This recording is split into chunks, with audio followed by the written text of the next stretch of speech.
I think we're live. Ozzy! Ozzy!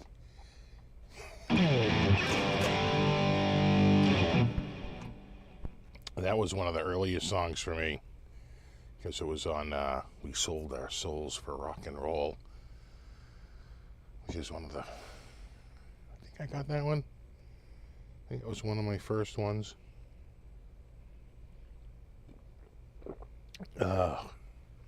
Such a good song. Scary. Literally scared me as a kid. Took a few listenings to get through that one. Oh yeah, and Hulk Hogan. Now Hulk Hogan wasn't in my sphere. I knew plenty of, I had friends who were into wrestling, but I never was.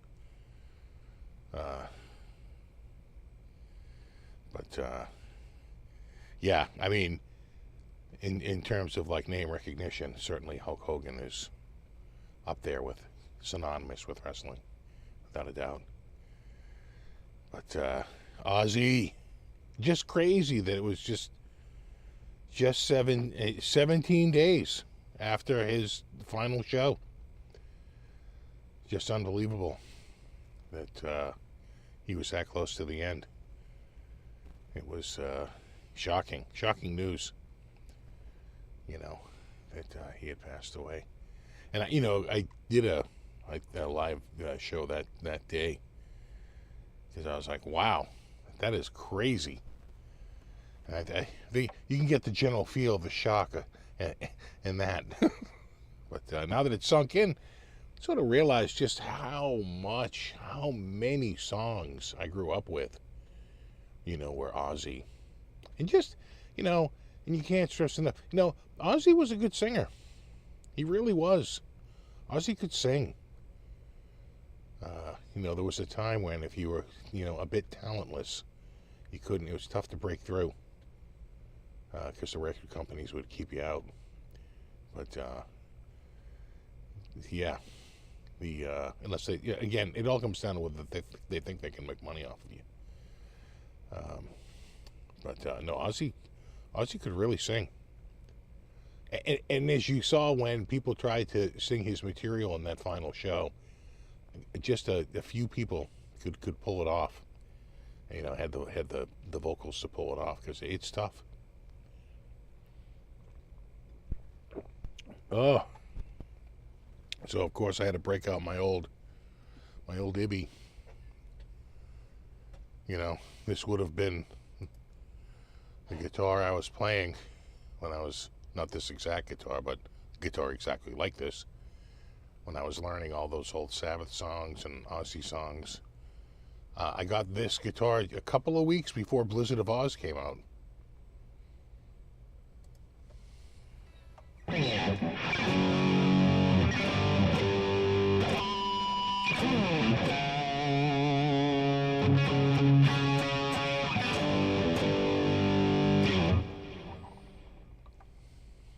Yeah, no one did sound like Ozzy. He really did have a really good, he was a tenor. It was up there. And, a little probably a bit of mental illness with Ozzy, but he really did not like his voice to be heard without it being the minimally double tracked. He was a firm believer in that every vocal sounds better when you multi-track it. So even his live stuff, he would go back into the studio and add multi-tracks. There's a live Speak of the Devil video out there where he's clearly, it's like, are you even saying, it's a lot of, you clearly done in the studio afterwards, and they're trying to sync it up to the, to the video. But it's clearly done in the studio later. And there's people are like, how come I'm hearing Ozzy like 2 or 3 times? He double tracks, he multi-tracks. He talked about it on Stern once. He didn't like to get into it. He'd be like, shh, we multi-track, don't want to. But he would just say, listen, it doesn't sound as good when it's just a single voice. And it was a technique that sort of came under the Beatles. There's a few bands that did a bunch of multi-tracking like that. Was Shaky Lee there? Yeah, he did. What did he do? He did. Did he do Shot in the Dark? He didn't do Bark at the Moon. Someone else did on guitar. He did. What's the other big Jakey Lee song? What was that one? Rock and Roll Rebel. I think he did Rock and Roll Rebel and one other song. I can't remember what it was. No, he didn't do Bark at the Moon. That was I forget. I think that was what's his name? And he freaking nailed it. Nuno. Sounded freaking great.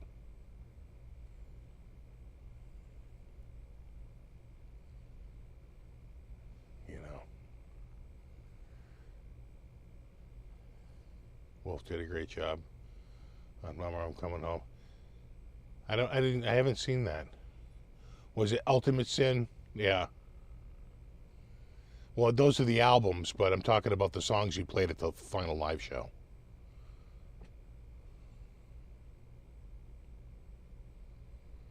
I think it was Rock and Roll Rebel and Shot in the Dark. Pretty sure. But, yeah, Ozzy, God. I remember when, I'd known about, like, Iron Man, which is one of the very first songs I ever learned on guitar, outside of the Mel Bay book, was Iron Man. That was one of the first, and that, and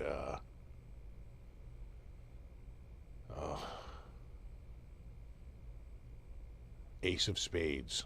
Those were the first two riffs. And then I'm trying to think. It might have been Paranoid, but I think Paranoid came later. I think it started to do Zeppelin, because Zeppelin had some easy riffs like Whole Lot of Love, things like that.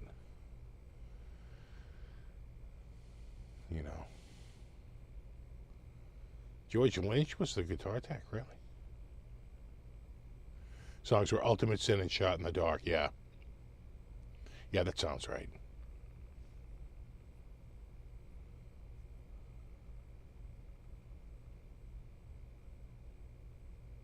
Iron Man was the first riff you learned by ear. It's like they're just classic riffs that were just just the sort of riffs to learn. Later on it would have been Guns N' Roses or Metallica, but when I was 14, it was Crazy Train and Iron Man and a lot of those Sabbath riffs, and because they're easy, and AC/DC, and Kinks, right? A lot of the easy, just riff style stuff. But man, so into Black Sabbath back then.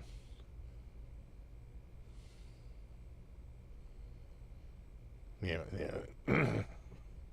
Oh yeah, Neil Armstrong. I don't think I heard about that. Yeah. Oh yeah. No, everyone's getting old. So who do we got here tonight? We got Speaker. What's up, Deanna, Lewis, David, Yeti Matzi, Constellation, of course, Numinator, and Johnny. Yeah, I remember. God, I remember a time before Ozzy had a solo album out. Ozzy's solo album came out when I was 14, but I got my first Sabbath album when I was 12. And I remember when the new Black Sabbath, Heaven and Hell, came out. That was probably spring of 1980. I was so into Pink Floyd that winter. I had The Wall, which came out that prior, like November or December of 79. So, like, I get it, I think after Christmas. I think it was in, like, January. And I wound up picking up The Wall, and oh my God, I was so into The Wall. But then I want to say the new Black Sabbath, Heaven and Hell, came out that spring. And I picked it up, probably on cassette. And then that fall, I want to say in like September or October, Blizzard of Oz came out. And we were like, wow, that's really good. You know, you got John, Eric, Tony, what's up? The other Tony, of course. Scott. Yeah. Coming home with Ozzy written on your fingers. Put it on there, magic marker. Yeah. Your mom having a conniption. Sure. That sounds about right. Yeah, I think for me, it was... I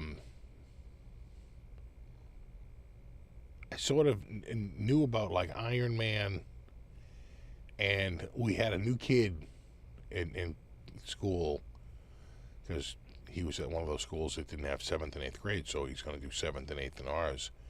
And I knew about Iron Man, and he was like, oh, just get like We Sold Our Souls for Rock and Roll, the Black Sabbath album. It's like really good. Okay.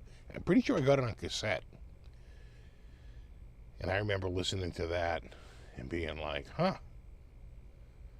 And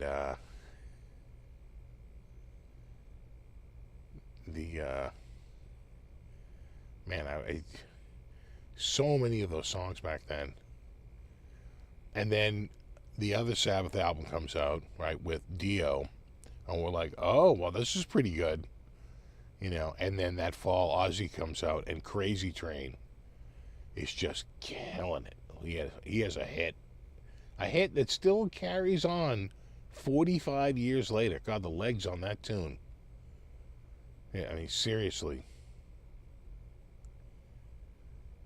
And, you know, that was just, yeah, just a one in a million, you know.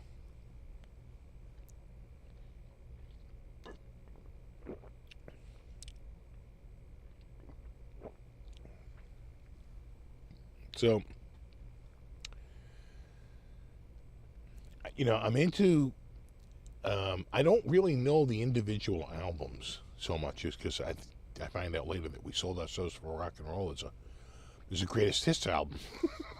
I'm like, wow, this is a lot of really good songs on We Sold Our Souls for Rock and Roll. They're like, yeah, that's a greatest hits album, you dunce. I joined a band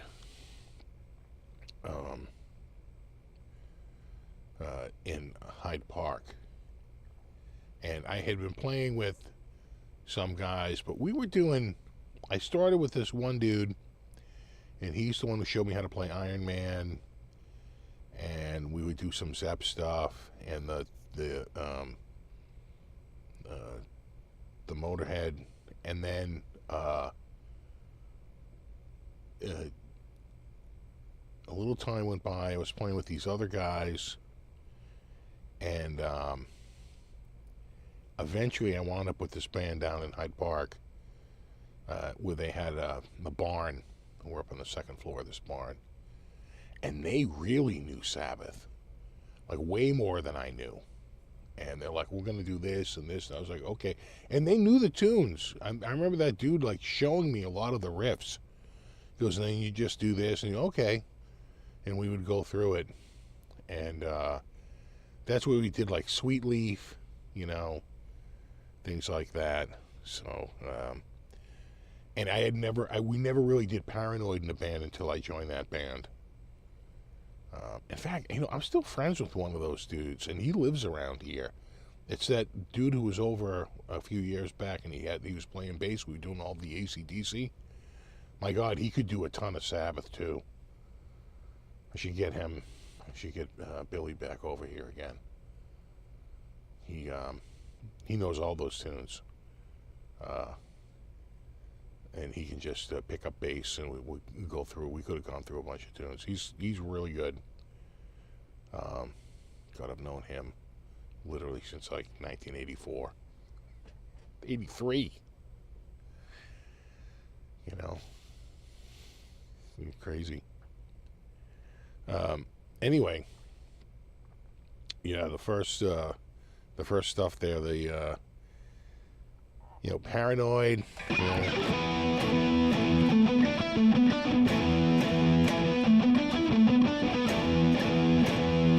Just so classic.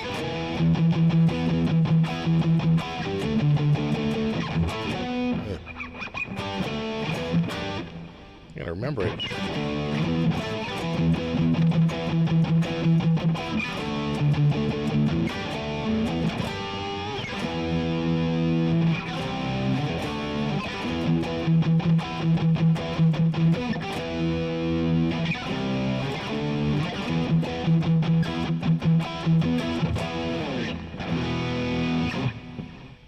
Yeah, what else from trying to think back to that album. That would be the Paranoid album. Of course, Iron Man. Found out later he was hitting this E along with this E to get the dissonance. And of course, he's doing it twice, and they pan it so it sounds extra full.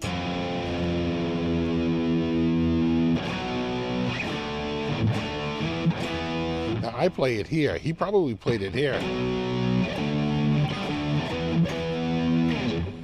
Because he liked the lower strings. Oh, thank you.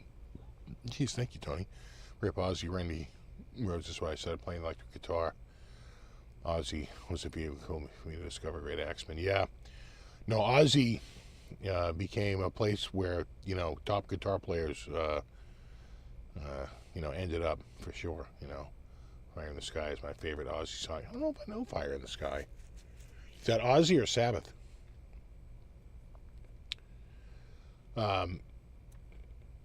Yeah. What else from that? Is that...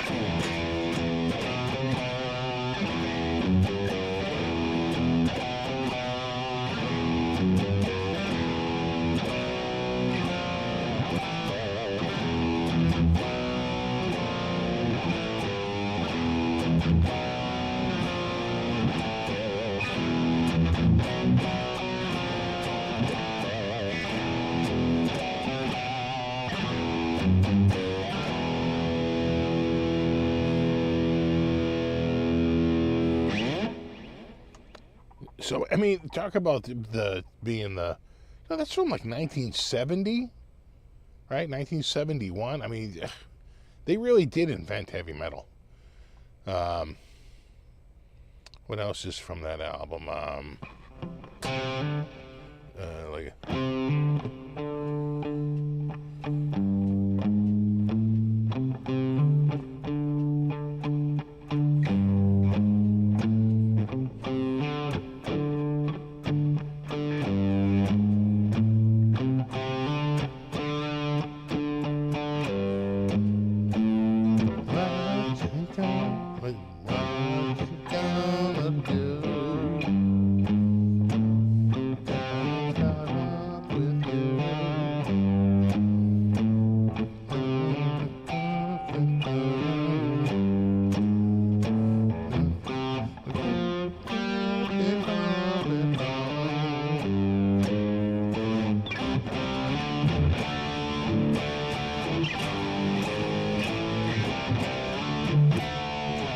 Such great riffs, Yeah.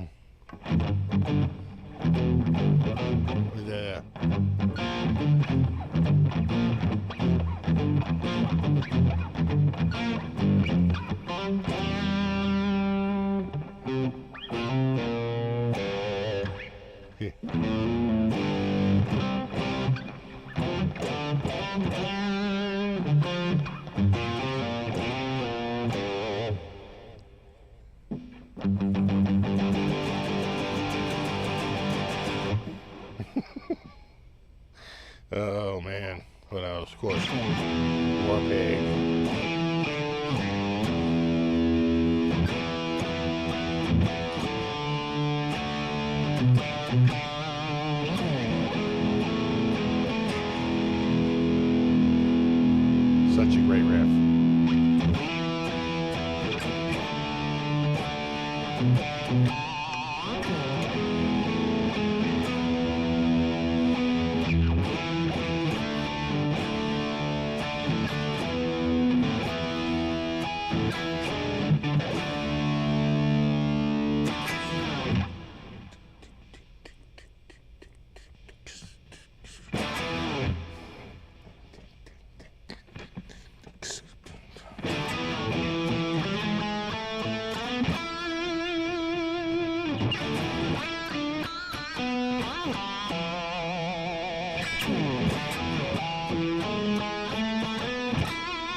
Think about it.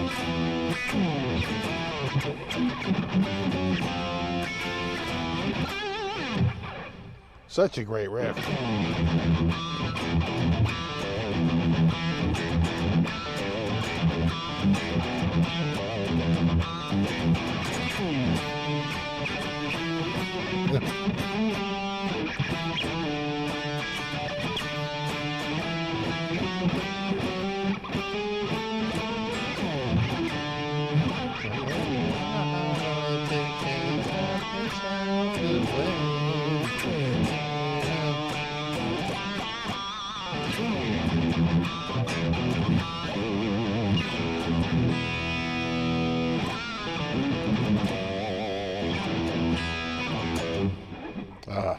Such good riffs.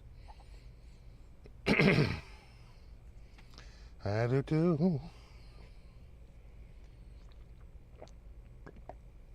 Oh yeah. Listen, you're always beatboxing in your head when you're playing guitar, right? No, just me.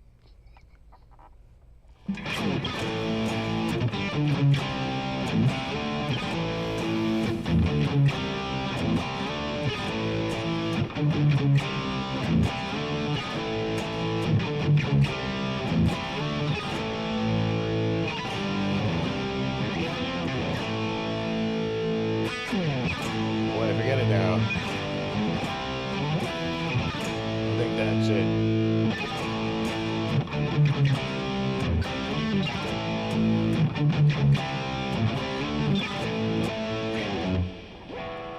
So many great riffs. What is it?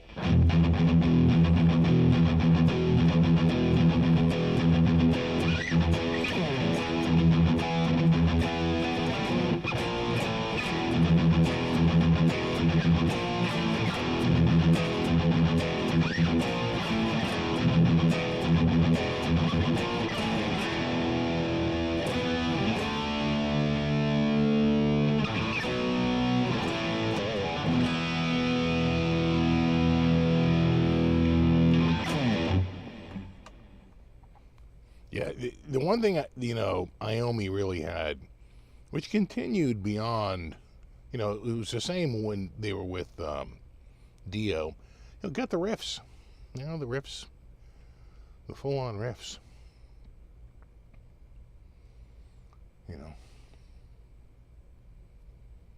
Do. He's got the riffs. Trying to think of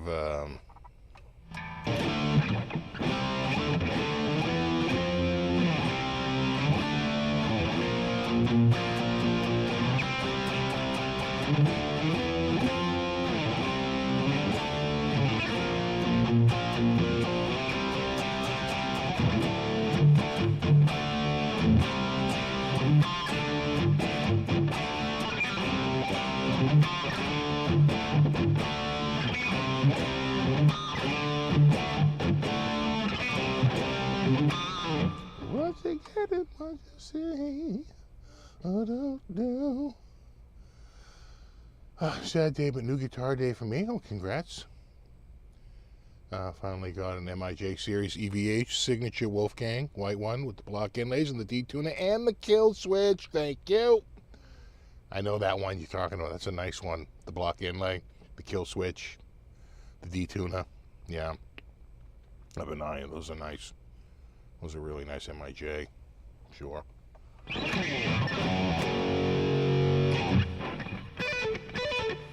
I can't do the Iommi.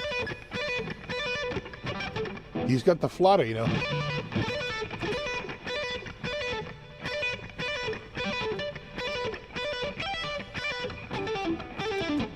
You know.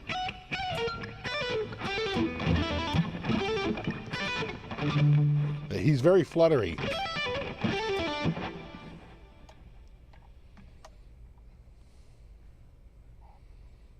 You know.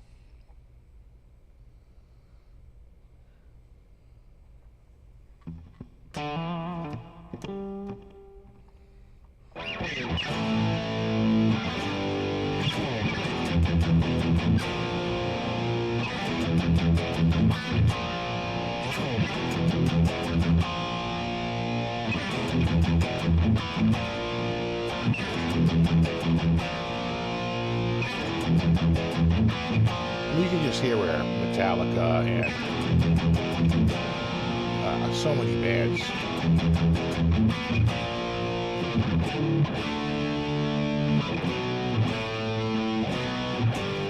Was it?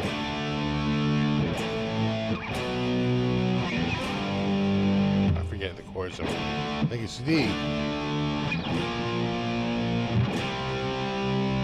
So I think something like that.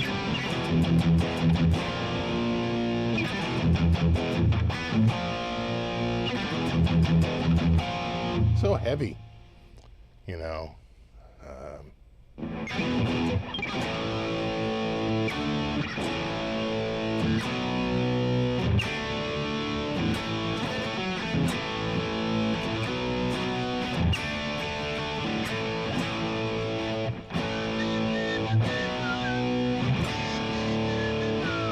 It's like I can whistle it, but I can't sing it. It's way out of my register.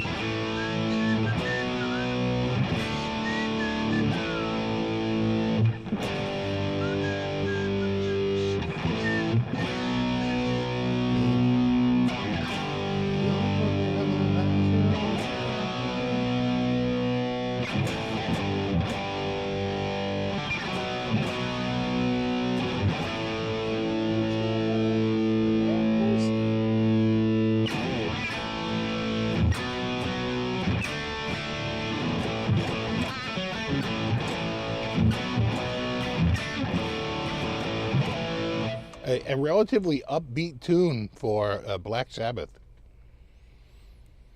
You know, those were,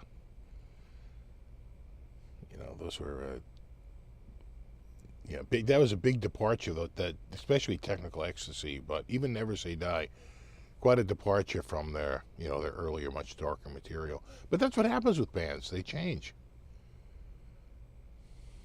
You know.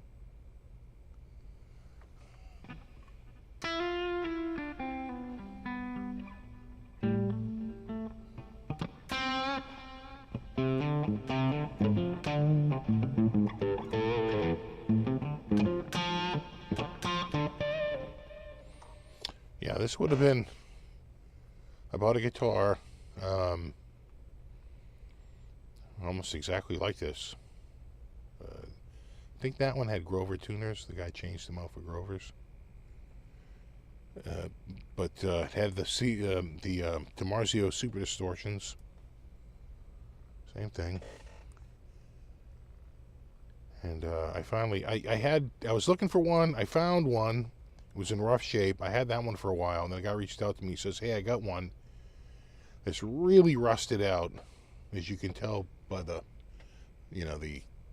oxidation on the tuners. Right? It was pretty bad." And I just got the Godo bridge and tailpiece. They dropped right in. It fit perfectly. I just put in the new bridge and tailpiece, And the pickups were pretty oxidized too. I kept them, but I swapped them out for what I had in it when I had mine in 1980, which was the DiMarzio Super Distortions. So I put those in keeping with the guitar I owned in September of 1980. So that was one of those things where I didn't really have a nice guitar. I had my Aria, which was already sort of falling apart. And I didn't really have a decent guitar, and I wanted to get back in the guitar again. And I kept looking and looking and looking, and I saw one of these with the Grover tuners and the DiMarzio Super Distortions, and it was listed as an Ibanez Les Paul, which I didn't know. I thought Ibanez and Gibson were kind of the same brand, but Ibanez was the Japanese version. Sure. So we went out to, I think it was in Medfield, Mass. We went out there, and I think we paid, he had this in a mouse amp, and we wound up, I bought the guitar for $250, and I was like so stoked. I remember getting it home, and my friend who had a Honda Les Paul was like dying. He's like, how the hell do you get that? I'm like, well, you know, I work a lot. Spend a lot of time working, trust me. And so we, yeah,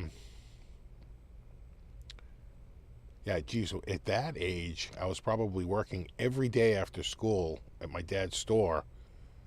No, not then. No, he had the tire shop by then. So probably not there. Maybe only on the one Saturday. And I was working at, the hell was I working back then? I had a couple of things going. Oh, the flea market. God, we were doing the flea market like every weekend. That was like 4 a.m. get up on Sundays.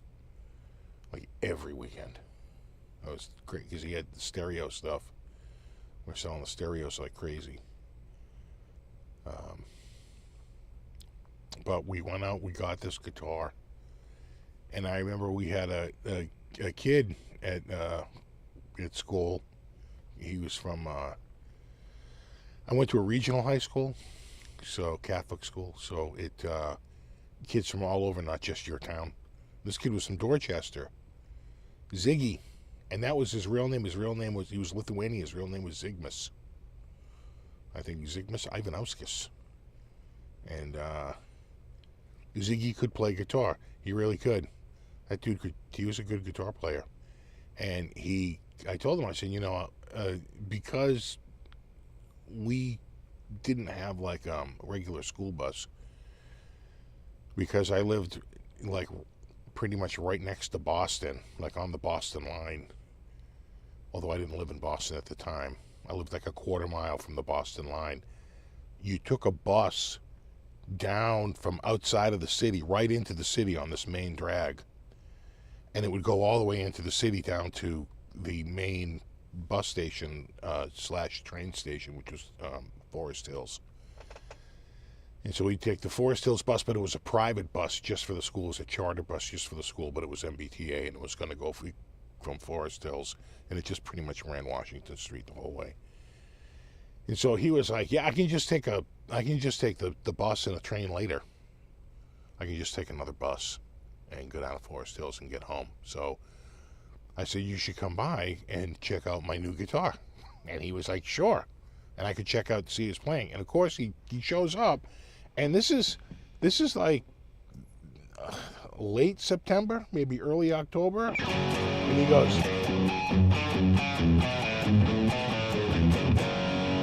and I almost shit. I was like, dude, oh my God, that's like a brand new song. How do you even know that? And he did, though. He could play. He could really, really play. And he was playing it downstairs through my amp, and I had an MXR Distortion Plus. He was playing this guitar into the MXR Distortion Plus and into the, I think I had a Fender Twin. and we had it cranked up a little bit. And a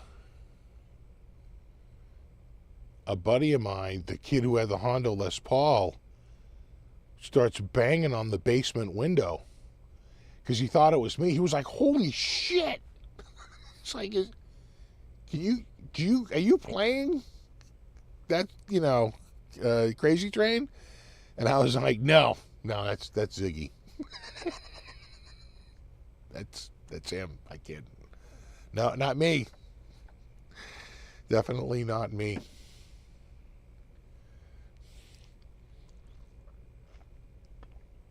Oh my God.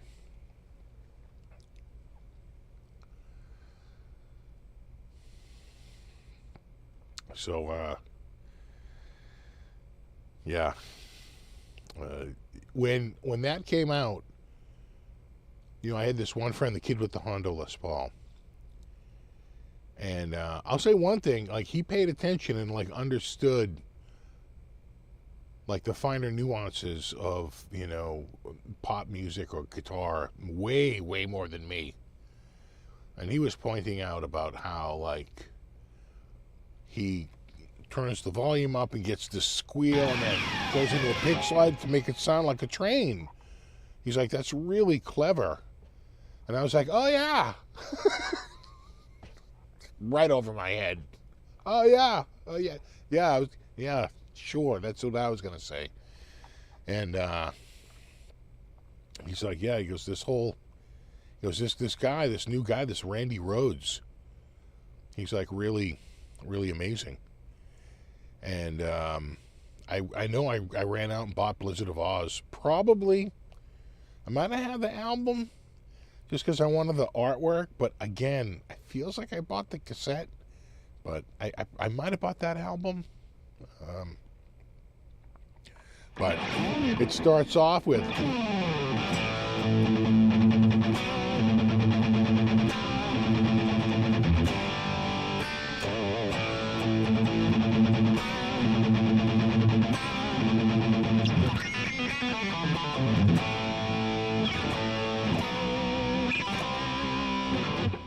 Such a great riff, and we used to cover that.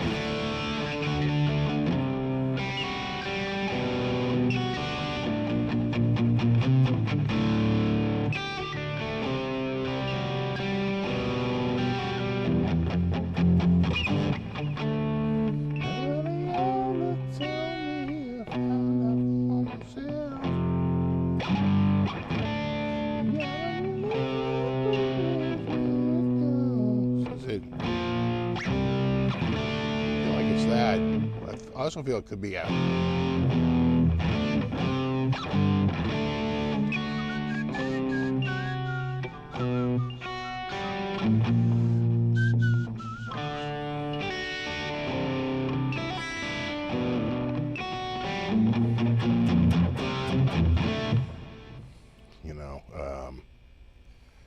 So many great. We used to cover that, and. Yes, oh my God. And that, God,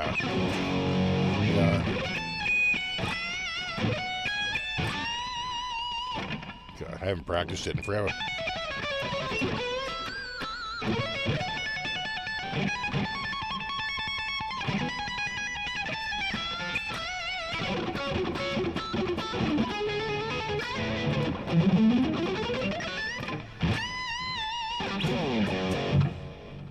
I'd have to look at it again. Busy week.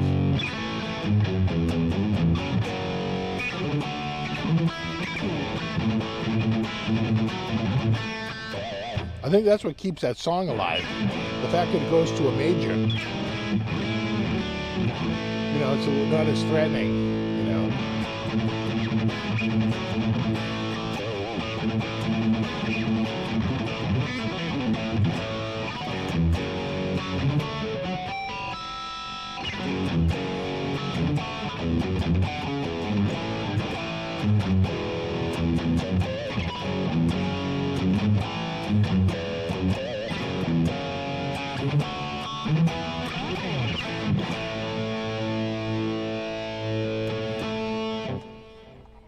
So that album kicked ass. Total shocker. I think a lot of us felt that, you know, in the war between Sabbath and Ozzy was kind of winning. A lot of people are talking. Some people are saying Ozzy was winning. He had this new hotshot guitar player, Randy frickin' Rhoads, and yeah, it just made all the difference. You know that guy. What's that?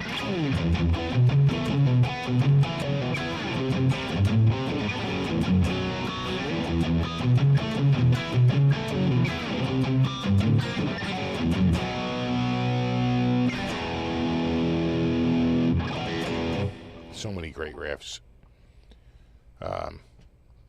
So you know, we had a year, and you know that album had some competition.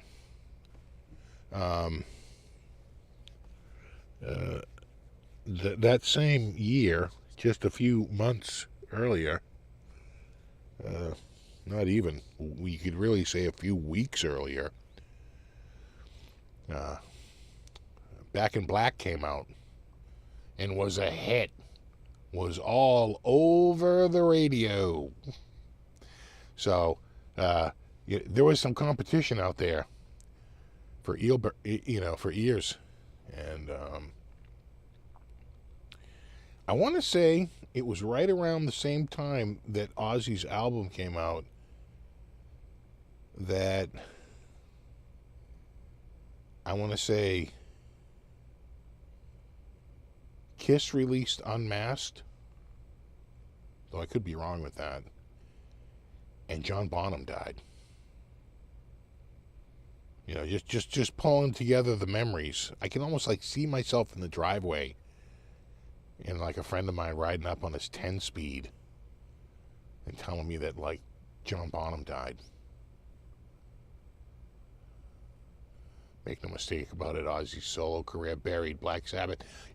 I think you could be. You know, here's the thing: Black Sabbath, Mob Rules, and Live Evil are good albums. You won't hear me trashing those albums anytime soon. I thought all three of those albums were awesome. I friggin' loved them. I thought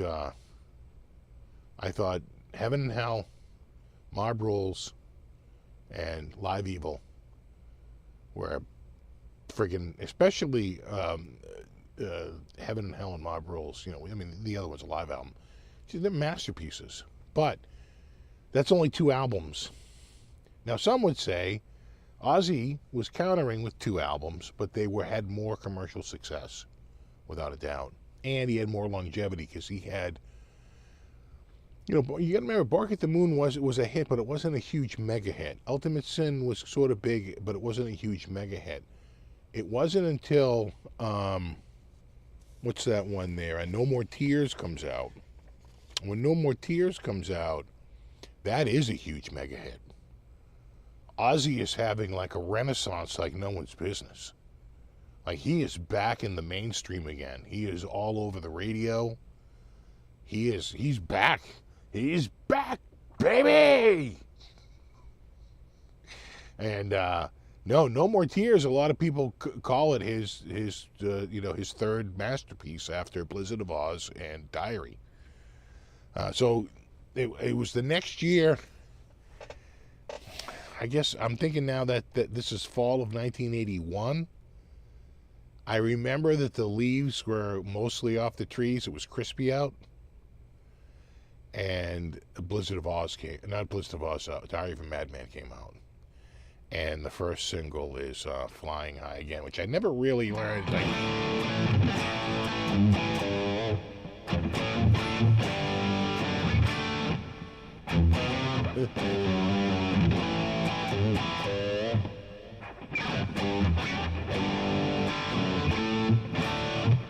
I never really learned it. It's a tricky song. Flying High is not an easy song to play. I remember.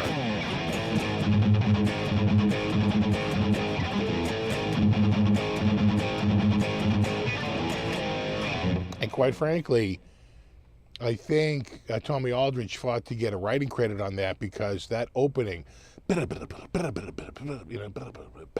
think he wrote that.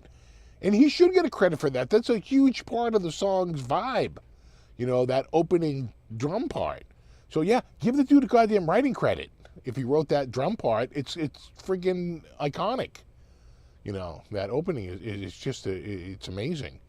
But I loved Over the Mountain. That whole album just starts off like a bat out of hell. Thank you, James. A little something to go live Tuesday. And the riffs are covered, potential copyrights. Thanks, I know. No, I'm in deep shit.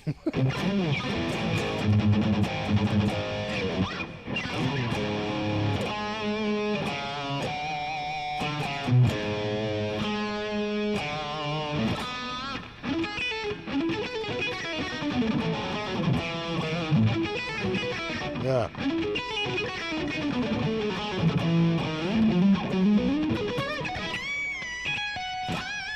It's faster than you think. I'd have to practice it.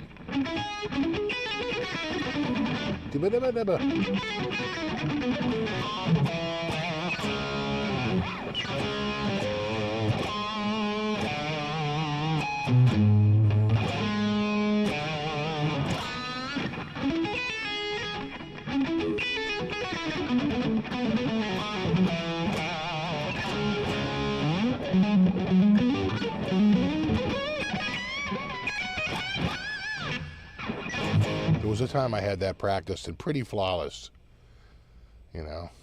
That was such a great riff. And of course,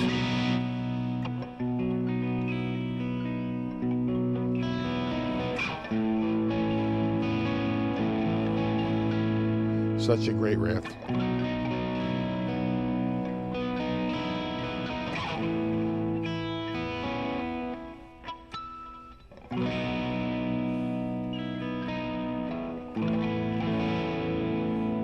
Ozzy knew the ballads. You make money with ballads, without a doubt.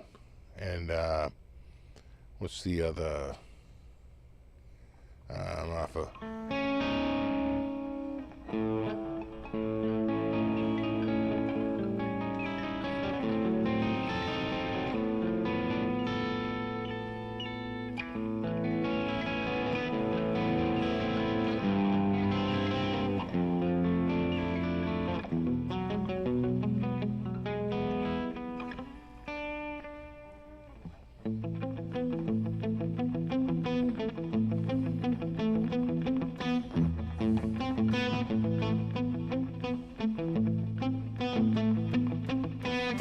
I could play it.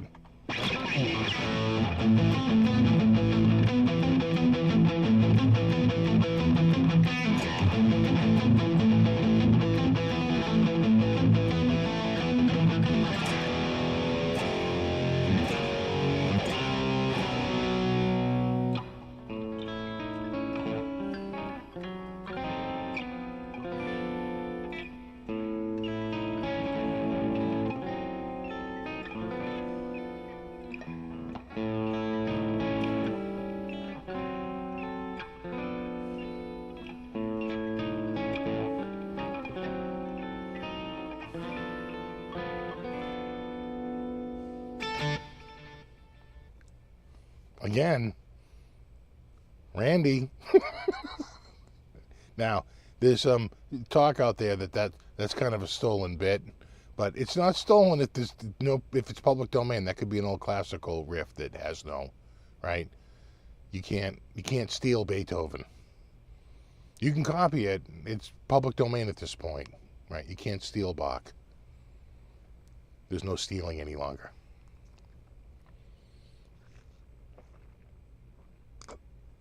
Once it becomes public domain. Yeah,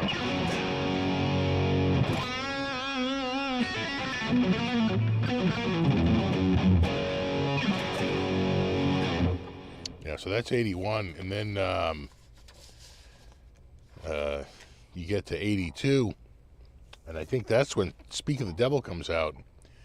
And Speak of the Devil is just, oh my God, I just love that album so much. I know Ozzy hates it.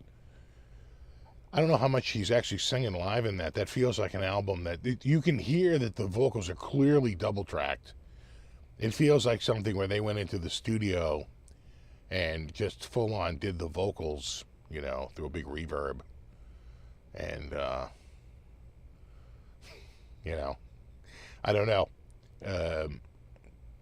But I love that album. I think Brad Gillis sounds freaking amazing. And I think there's a certain vibe in the room. I think it opens up with Symptom, right? You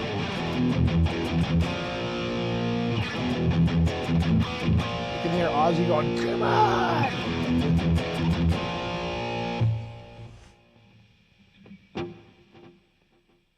Yeah!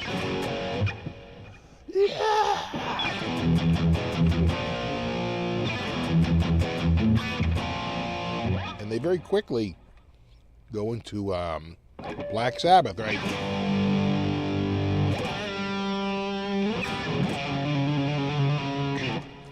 And they get to the vibe. Ozzy's going like, woo! Big echo, big giant room. Oh my God, it sounds so friggin' good. I wore that. I definitely got that on cassette. And had that in my car.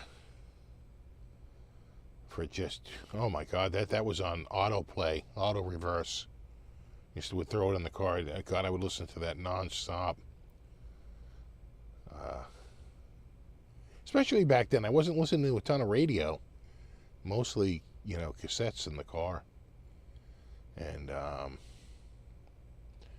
man, I just loved just the whole vibe of that album. And as I understand it, it was put out because either Live Evil just came out or it's about to come out. I don't know the timing. And the record company, I don't think Live Evil was out yet. I think they were trying to undercut, because they had the songs already in the can from recording. And I think they wanted to undercut Sabbath, who was going to come out with a live album and play a lot of the old material along with the new material. And that was Sharon trying to undercut, or the record company trying to undercut Sabbath by putting out, they didn't put out a single Ozzy song in that. Later on they did. They released like a deluxe version that had all the missing Ozzy solo material songs. But when that album came out, there wasn't, I was like, where's all the Ozzy material? And nothing. It was all Black Sabbath. But I love that album. I friggin' love Speak of the Devil. I thought it sounded amazing. And I thought Brad Gillis sounded amazing. I'm trying to think of who was playing drums on that. Who was playing drums on, was that Tommy Aldridge? Was that was it Rudy Sarzo? Is it Brad Gillis, Tommy Aldridge, and Rudy Sarzo in that? I forget now. Or is Sarzo playing, that would have been 82. He might have been playing with Quiet Riot at that point.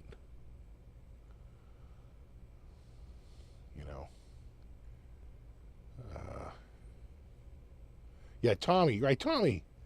It's Tommy's on drums. I'm pretty sure. Yeah, pretty sure it's Tommy. Yeah, Rudy, right? Rudy Sarzo is on. Is he on bass by then? And he's left because he was in Quiet Riot, or he returns to Quiet Riot. I forget now. God, that it was musical chairs back then. But yeah, by this time, my whole world came crashing down because I was so excited. I remember being in a friend of mine's garage, and I forget what, I think it was like the King Biscuit Flour or some shit, and they had Ozzy, and there was no, it was a shitty station, only because it was so far away, so we couldn't get the reception because I think they were out of Providence, and he's got this old, like literally like one of those big giant wooden stereos, which actually had some decent tech in it, you know. If you look at people who break those down and show like how much thought would go into some of those home stereos in terms of like filtering and and trying to sound good, filter and get a good radio signal. And it was this big giant wooden console with built-in speakers, and I probably had a turntable. And we were listening, and it was Ozzy live, and Randy was on guitar, and I just remember listening to that, and we were trying to get it in, and we were like literally moving around in the room until we could find like the best position where we could hear it the best, because where we stood would affect like how it came in. The unit was too heavy to move, so we were like moving around like antennas. And I remember Randy's guitar solo and just like losing my friggin' mind, going, oh my God, this guy is so good. That was probably 81. I think it's on tour for the Diary of a Madman. And it was cool out, but it wasn't freezing cold. I'm going to say it was probably in November of like 81 or some shit like that. Or maybe it was in March of 82, like right before his passing. And then I showed up to my work at the auto body shop, and they kept playing Ozzy. It was Ozzy song after Ozzy song on the radio. I was like, oh my God, they're playing a ton of Ozzy. And the dude goes, oh, you didn't hear? Ozzy's plane crashed. I'm like, Ozzy's dead? He's like, no, not Ozzy. It was one of his band members. I said, oh, Jesus, not the guitar player. He goes, oh, I think it is the guitar player. I'm like, oh, son of a bitch. And we found out it was him. And I was like, oh my God. Holy shit, this is why we can't have anything nice. I remember just being like so bummed out because I had just heard that live, that live show just recently, like just a few weeks earlier, and I'm pretty sure that was it. Maybe it was February or March. It was mild though, but it was definitely cool. We were wearing coats and or like hoodies. I forget if it was in the fall, if it was in the spring, but oh man, that was such. And then of course Brad Gillis joins, right? They had another guy in between, but he wasn't cutting it, so they brought in Brad Gillis. And then Brad Gillis, he said, Ozzy called him and said, I need you to join me on the tour in like 2 days. And like this city, when we're going to send someone to get you. And he goes, Ozzy, but I don't know any of your songs. And he said, well, you better get to learning them. better get cracking there, kid. So he showed up. And of course, Ozzy famously, bit the head off the dove. Then someone, right, that really did happen at a, I want to say it was a record meeting, right? It was like at an executive meeting at a record company. And then someone threw a dead bat on stage, which he thought was a rubber bat, and he bit the head off the bat. Documented, he's on camera doing it. And then he had to go through the rabies protocol. I thought they could test the bat for rabies, but apparently I don't know if they tested the bat for rabies and it tested positive, or if they didn't have the bat to test for rabies. But they gave him the rabies treatment. Now today, rabies treatment is very different. Back then, it was very painful needles into the stomach. It was like 12 of them over a course of like a couple of. It was like the worst friggin' therapy, like treatment you can get for a disease was for rabies, right? It was shots to the gut. Now they don't. It's a different thing, like a shot to the arm or a pill. It's not the same. They were able to find a way around that horrible. They couldn't find the bat. Is that? I thought there was video of the bat incident. Yeah. I don't think the snorting ants. I don't think the snorting ants is a real thing. I believe that was a story made up by, I want to say, Nikki Sixx, because he had a book out for sale. Selling books, bro.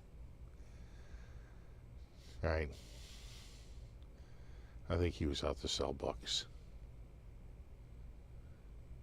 And they're thinking that the whole ant story was sort of bit made up.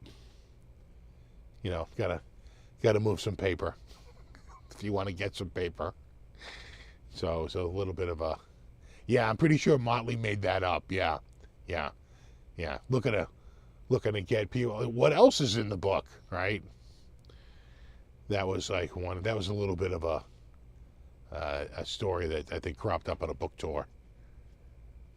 Or he put it in the book as a way to have something salacious in there that they could use as a poll quote. Again, just solely to sell books.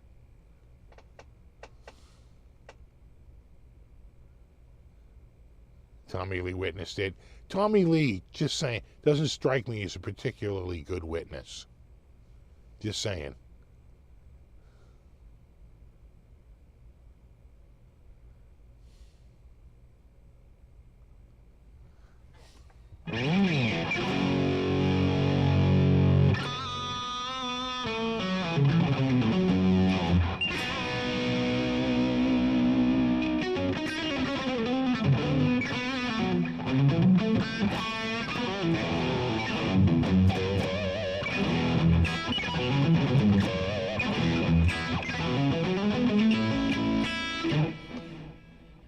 So now, check what the hell is he going to do. And he comes out with Bark at the Moon, which is a really, you know,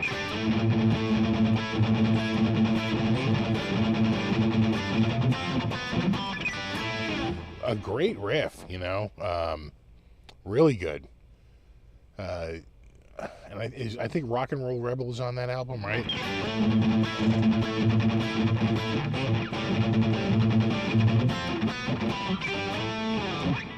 Right.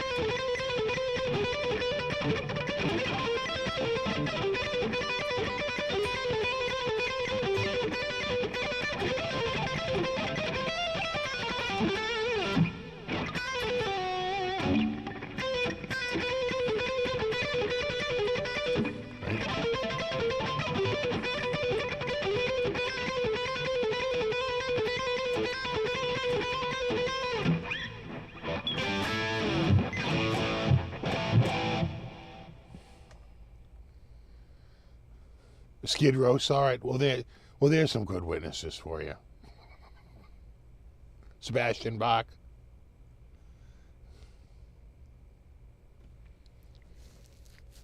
We wonder if any of them were doing anything.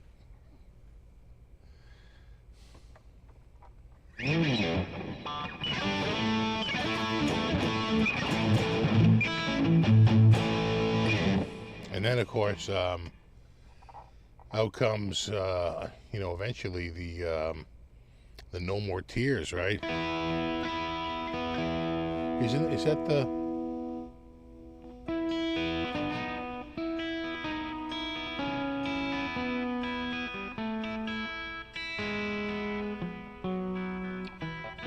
Something like that. It's right down the E scale.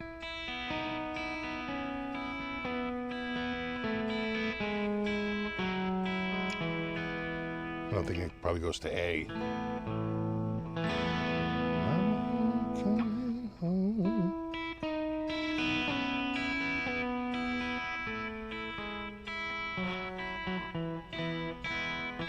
That was huge. That was all over the friggin' radio. He got a ton of airplay with that. You know, out of the, you know. And then, of course, he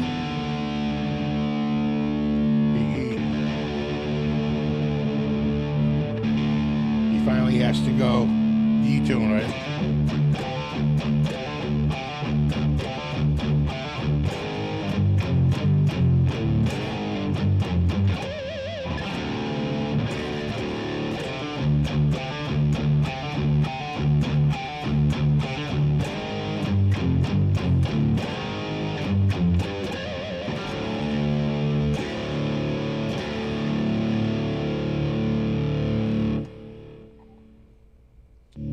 Kind of had to.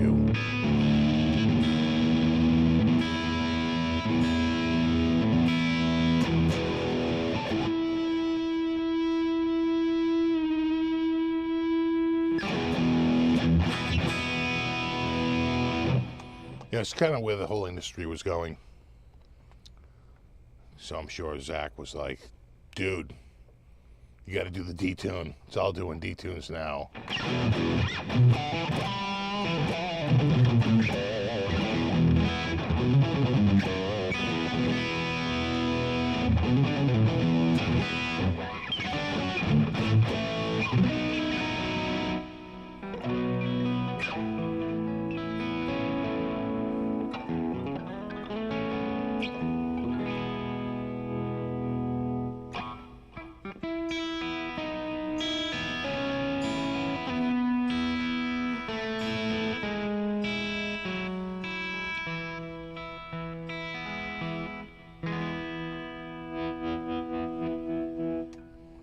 Oh yeah, the Oz, man. Just does just so many friggin' tunes, so many, and you can just hear so many other bands that were actually, you know, just Metallica, you know, of course Megadeth. Pretty much every metal band that came after them, you can hear the Black Sabbath influence, for sure. And then of course, you know, his patient number 9, right? What is that?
Ozzy, top 3 frontmen of all time? Yeah, he's up there. The problem with Ozzy is that,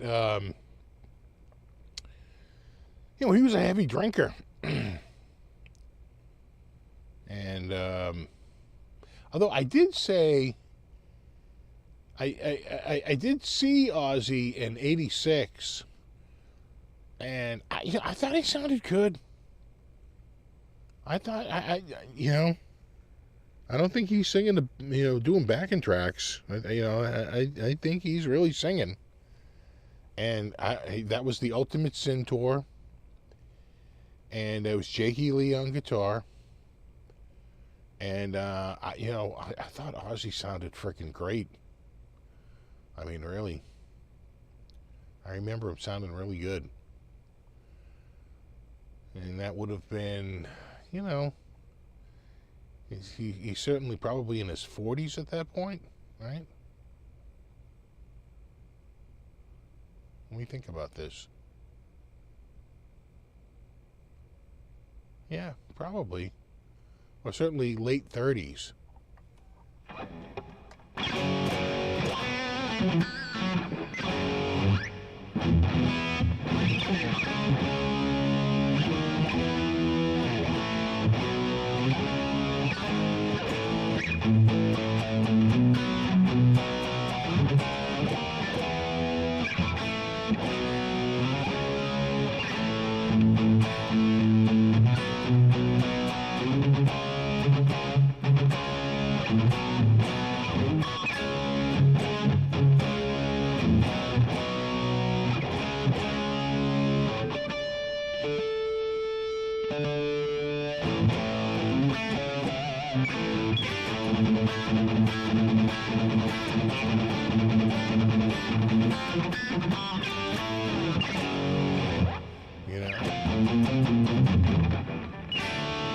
Is it, that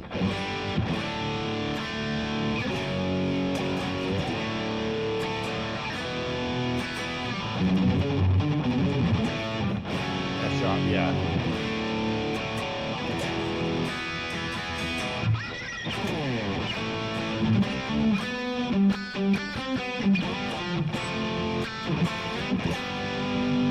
I can't believe I'm remembering this. This is all muscle memory.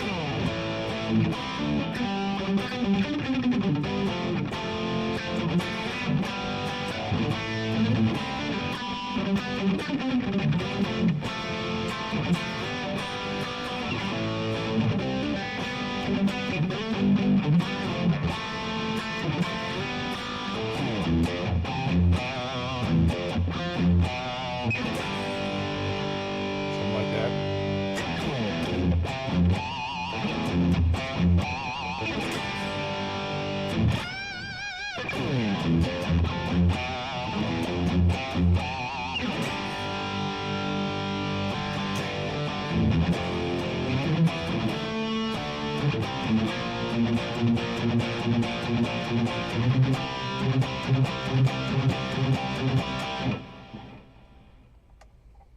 Oh yeah. Oh no, they're good. Oh no. Oh no, it's good. Da-da-da-dee.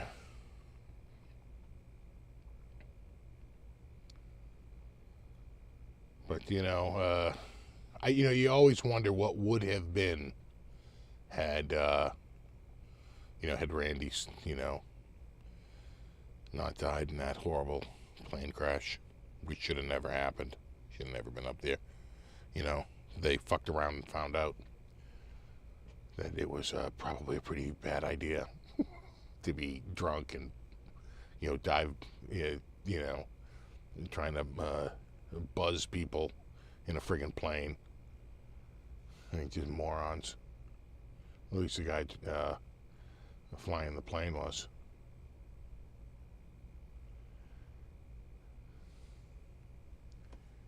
No, this is Brit 87.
Right, he wanted to leave and pursue classical music. Yeah, but you know, he also he probably could have done pretty well.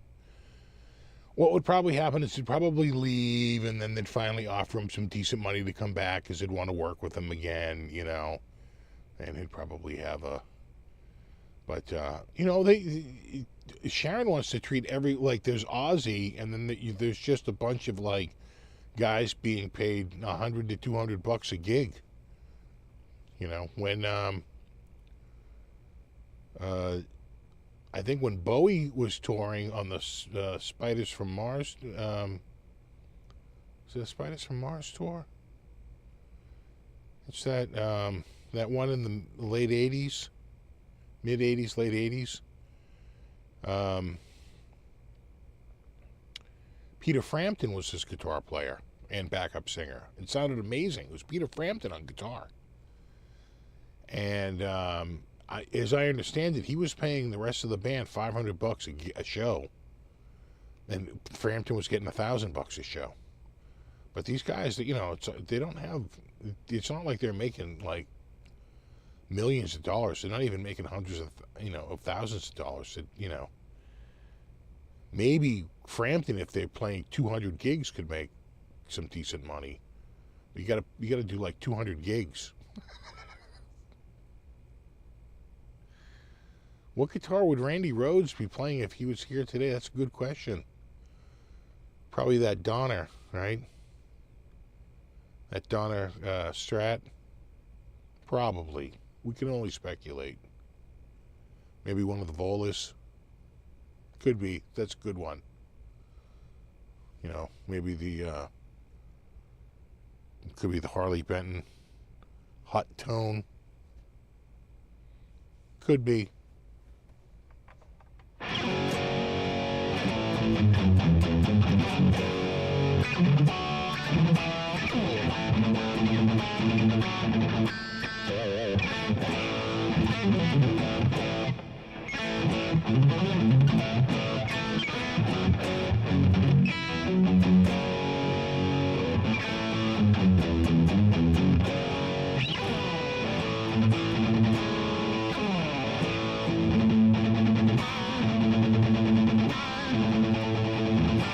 Sully Concord, that's a good one.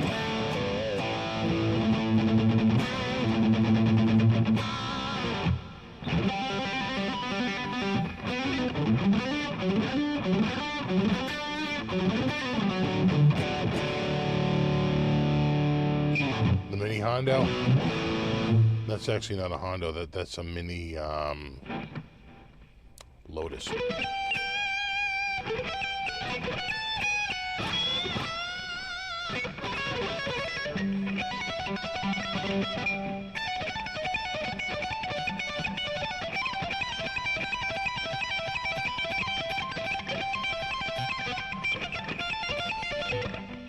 I used to know that.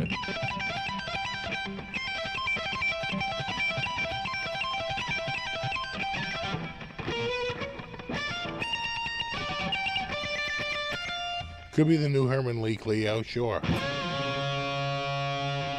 Nice PRS double neck.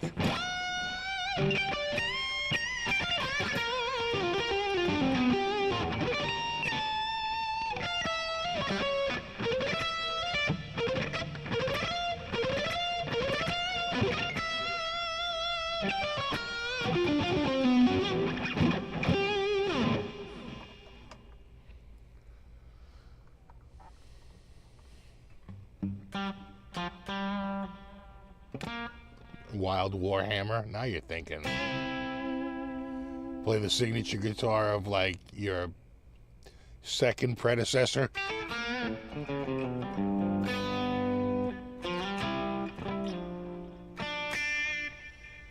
How was your week weather-wise? We had it was a little cool and dry, and then it got super wicked hot and muggy and grotesque outside for a couple of days, and now we're back to the It's relatively cool and dry again for like a day.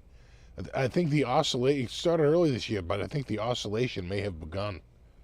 Right, we start oscillating. Get a couple of really hot and sticky warm days, and then maybe a day or two of relief. We've had years where that didn't start till September, and I remember I'd have to go back and look at the records, but we had some days in like late September that were like 95, 96, like stupid hot, and then I was gone in like October, and it got hot again. It was like almost 90 and stupid humid. I'm like, boy, we can't get rid of summer.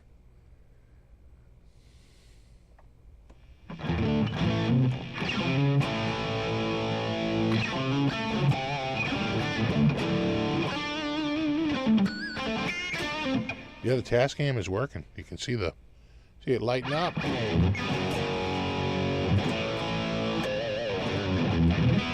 Yeah, we're in a drought too. My lawn is friggin' turning brown. We've been in a pretty much a drought for a while. I mean, we can get rain, but not a lot. You might get 10 minutes of heavy rain, then it's gone. What we need is like a good soaking, like day-long rain, or even 2 or 3 days of just rain. And we haven't had that in a long time. Something to really green the lawns up. We got nothing like that.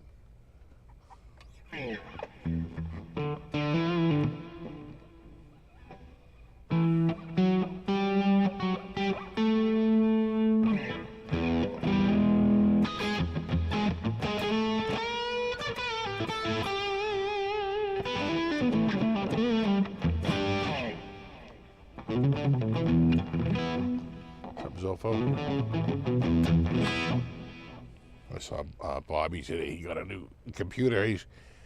He came over recently. He said, he had been texting me. He goes, dude, my computer is it's like just rebooting itself. And I said, well, that doesn't sound good. Maybe you have a bad RAM chip. Maybe a RAM chip went bad or something. So he brought it over, and we ran a mem test, and it was fine.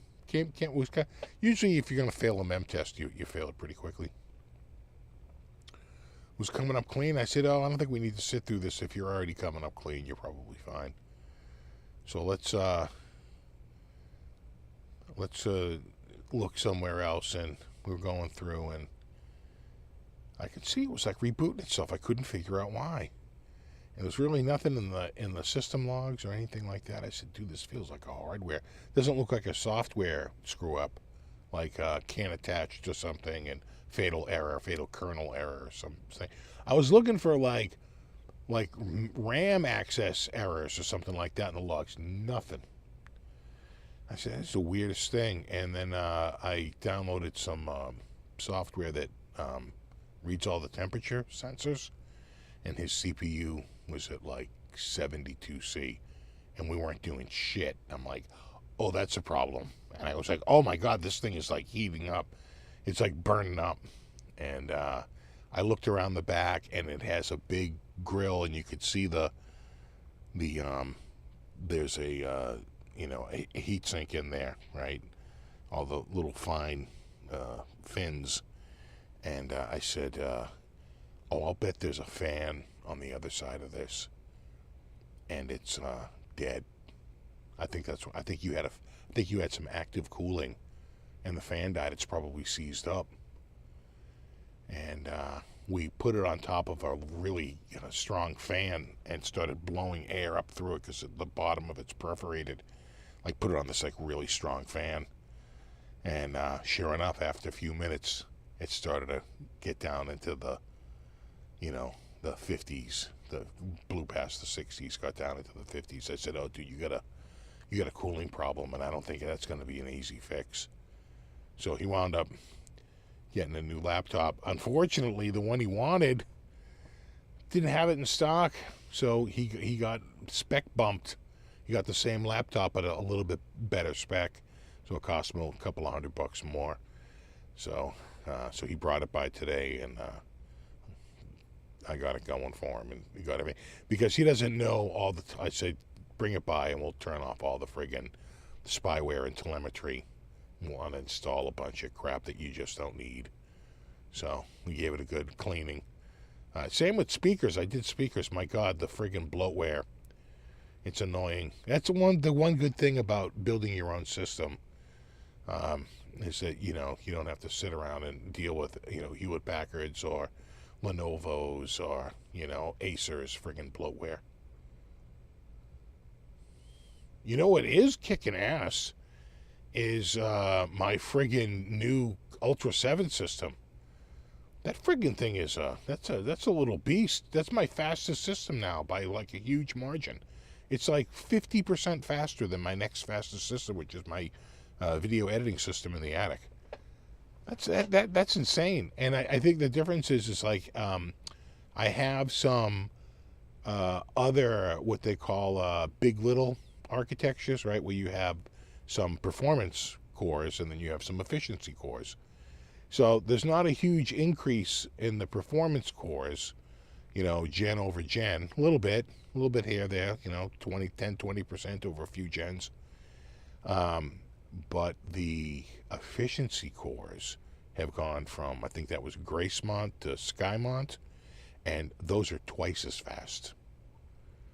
Right? They were scoring like 350 on my system with the Gracemont.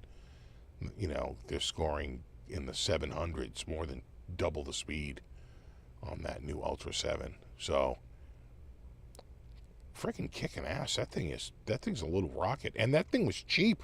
I don't think you could get that kind of performance. That chip was like $259. That's insane. The one in the attic, I want to say I paid almost $400 for that stupid thing. Because I wanted to get the extra. I got like a 59 series, so I got into the 9s. Not a 5950. That was even more money. I wound up like $150 over what I paid. So I wound up with the 5900. But still, this little Ultra 7 beats it. Beats it in single core, beats it in multi-core. So freaking amazing. Yeah, but who uses best speakers are on Macs? Yeah, but who uses built-in audio? I'm running through a Klipsch THX, satellite subwoofer system.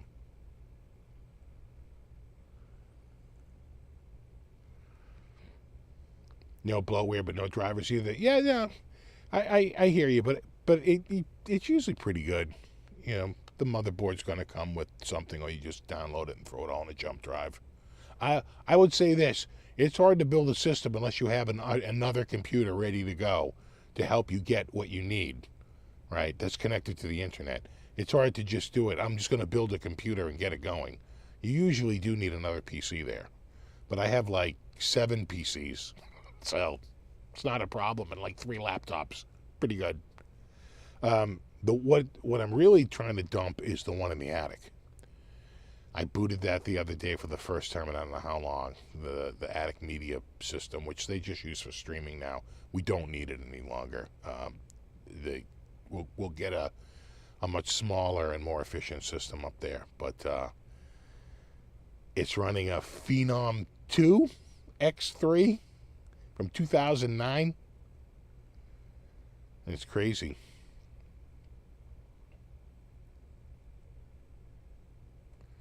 What's up, Music Sound Gear?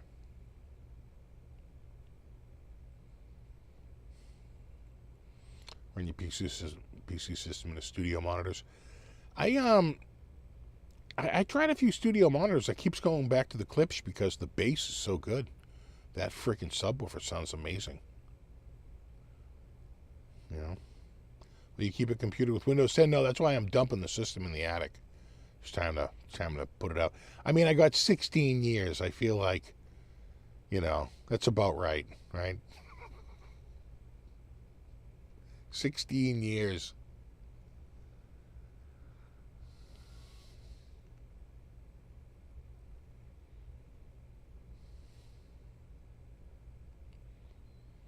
And it's still working. It's got an SSD for the boot drive. It boots just fine. It's just single core is around 100. The single core in my new system is 900. So 9 times faster on the single core And multi-core, I want to say, is 300, and the multi-core on my new system is 15,000. So, little faster. Just a little bit. Yeah, but Mac has no bloatware, but you know, you gotta run the Mac software, which I can't stand.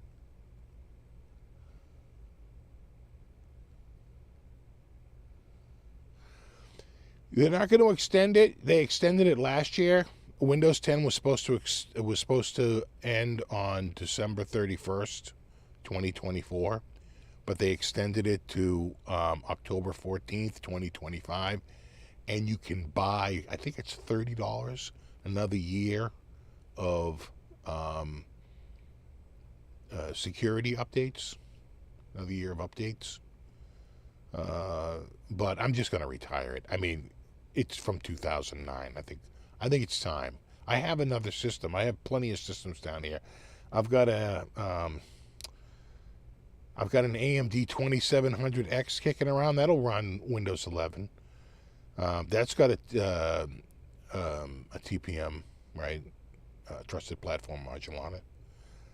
And I have I've got a 10th gen i5 that's probably what I'm going to go with, because that 2700X is kind of like I think it's a 130 watt processor.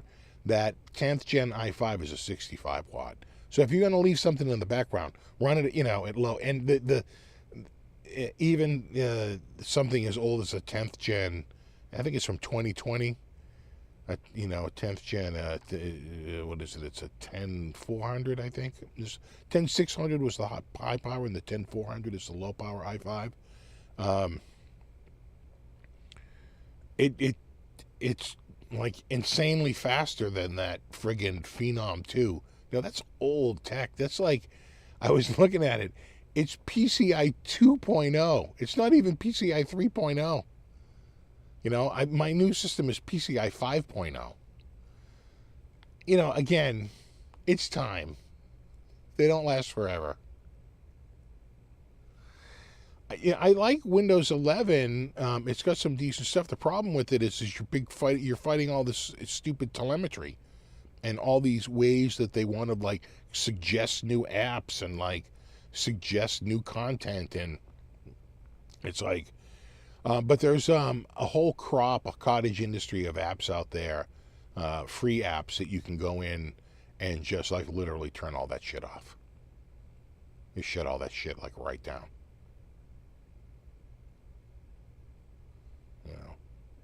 Yeah, we could see Windows 12 soon enough. I mean, Windows 11 has been around since what? 2020? 2021? I forget now.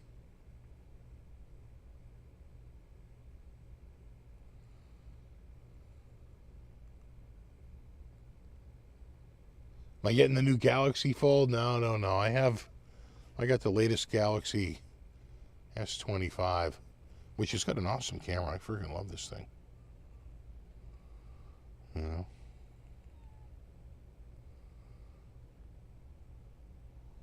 Let me just check the radar range. Oh, it's telling me I'm running a live show right now. And these are the type of facts I need to know. You are running a live show right now. Interesting.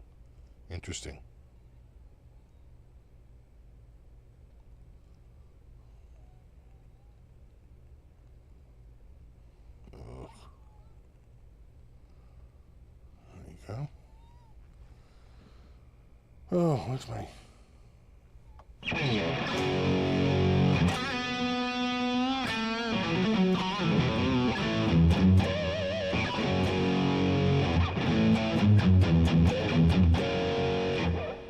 Never had a problem on my Windows 10 machines. No, Windows 10 was good. I liked Windows 7. Windows 8 was just garbage.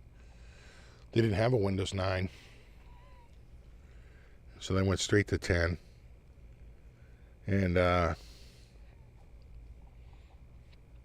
10 was fine. 10 worked.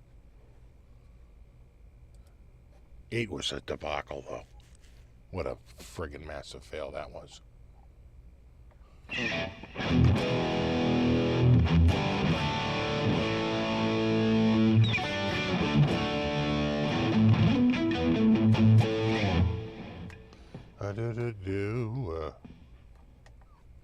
Yeah, exactly. Ozzy was Linux.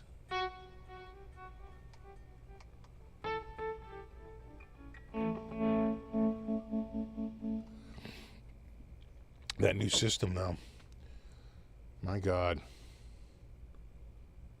Yeah, of course, I could put together a similarly spec system on a Mac, and it would just, instead of costing me $700, it would be like $3,800. That's why I don't own Macs. I can't pay the Apple tax. It's like literally like 3 to 4 times the money. The only thing that Mac has that's really decent is the those little minis. Those are short money and pretty powerful. Actually, Windows Vista. Here's the thing though, Windows Vista wasn't bad if you had a system that could run Windows Vista, and I had a premium video card. I had no problem with Vista. The problem was is that they approved. They gave so-called, Windows approval to a bunch of crappy PCs that couldn't really run it, and it was just a huge debacle. It's like, just say no, but they so badly wanted to have them on there, and they wanted to push it, and then the video card really wasn't set to run it. You needed to there was some sort of like transparency it needed to be able to do to run their like that like new, I forget the name of the system. Was it Aqua or some shit like that? Yeah, or was that Mac? I forget. But they had some new subsystem, and my video card could run it no problem at all. I had no problems with Vista. Windows 8 was a different story. Windows 8 was a colossal. They tried to make it look like a tablet. It was such a massive fail that they rushed out Windows 8.1. They had to.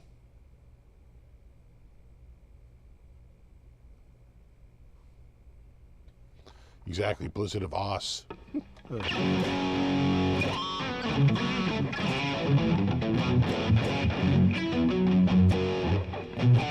Yeah, Arrow. That's what it was, Arrow.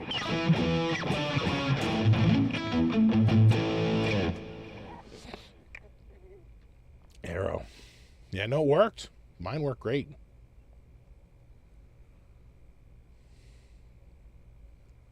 You just had to have a decent video card. And I had no problems at all.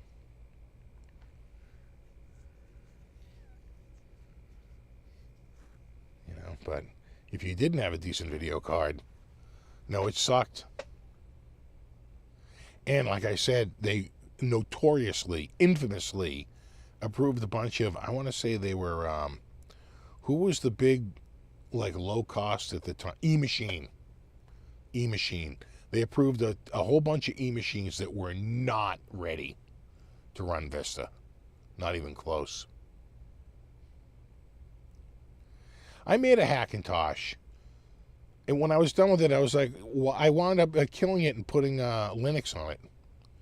I like the Linux interface better. I made a Hackintosh on a little netbook that didn't need a lot of, it was primed to run it. But it's a 32-bit processor. It only had like 2 gigs of RAM. It's old. Remember the old E-Machines? God, I never owned one, but they sold a lot of E-Machines. Those stupid things. No, I would say the most embarrassing brand I ever owned was Packard Bell. Other than that, I usually just built my own.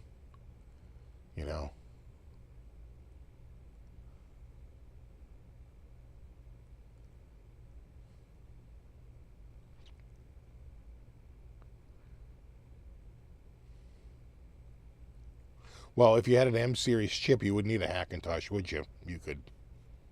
you would already have an M series chip, right? So you would need to. A Hackintosh, by definition, is on non-Mac hardware.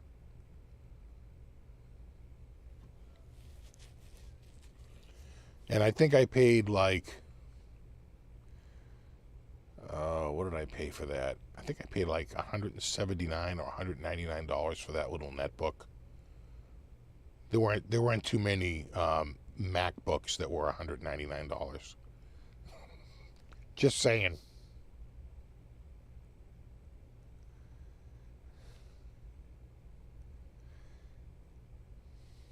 We can only speculate, exactly.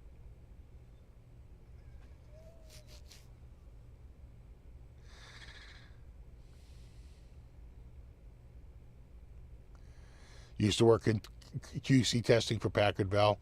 Yeah, we used to call them packaged hell. Right? It was hell in a box. I got a packaged hell. I wound up getting one because I had a crazy coupon. I got like, I think it was like 30 or 40, I think it was 40% off at Leechmere. And I could not even get anything even remotely that good. I wound up getting it. God, I ran that for years. Then what did I buy? I think I bought a compact workstation that came with a, I want to say a P2. Probably wasn't up to P3 yet. I think it came with a P2, and I populated it with the second P2, and it wouldn't see the chip, and I'm like, what the hell? And they're like, oh, you have to buy the power module. I'm like, what the fuck are you talking about? And I had to go, and I had to spend like another like $56 on this like stupid power module to put on the motherboard to power the second chip. I'm like, son of a bitch, this is killing me in costs. But that was the first time I had a multi-core. That was in the late 90s. I had a workstation. And then I picked up this other workstation. God, what was that? It was a multi-core. I want to say it was a compact. Might have been a compact workstation. And I bought a video card for it, and the video card wouldn't work. And I'm like, why? They're like, it's not approved for it. I'm like, what are you talking about? It's a VESA-compliant PCI slot, right? Is it an AGA-compliant PCI slot or what? And they're like, yeah, but no, only certain cards work with this. And I'm like, oh my God, never again. I quickly ran away from that. Then I had what did I build? I built like a dual core. Everyone started getting like multi-core motherboards, and I think I had a dual Celeron. God, that thing. I actually picked up another, I don't know if, did I show you this? It's, right, one of the handhelds, but as you can see, it's a vertical screen. Right there. It's a touch screen too. It's like $70, $80, which you rarely get touch screen for that kind of money. But you can run DS, right, on the top and on the bottom. But I don't run DS. What I really run are the vertical scrollers, the arcade games like Donkey Kong, Frogger, Galaga. There's countless vertical games, and those work great on it.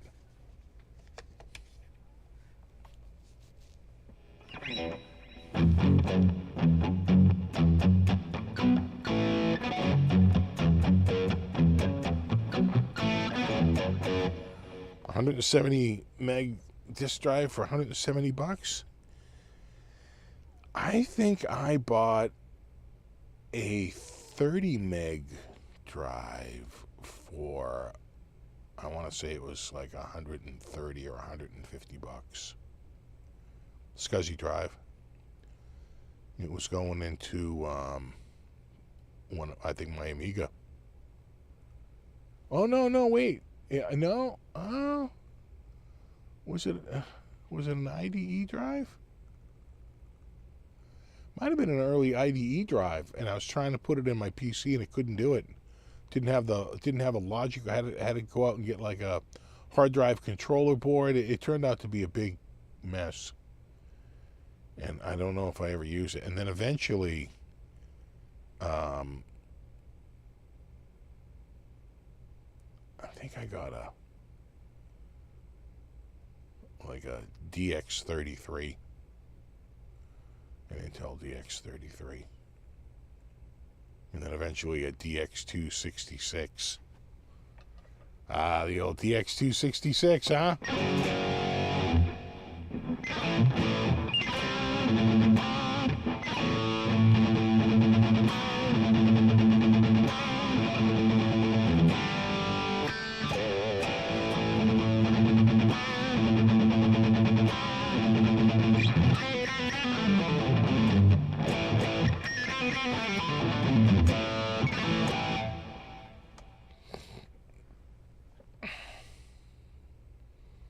Nitro paint on the Ibanez? I doubt it. I think they were using all poly back then. And it's not all beat to shit, so I'm going to say no. Because Nitro, there's no way Nitro would have lasted this long without completely falling apart. Nitro's a pretty shit finish, you know, in terms of durability. Which is why they moved to poly.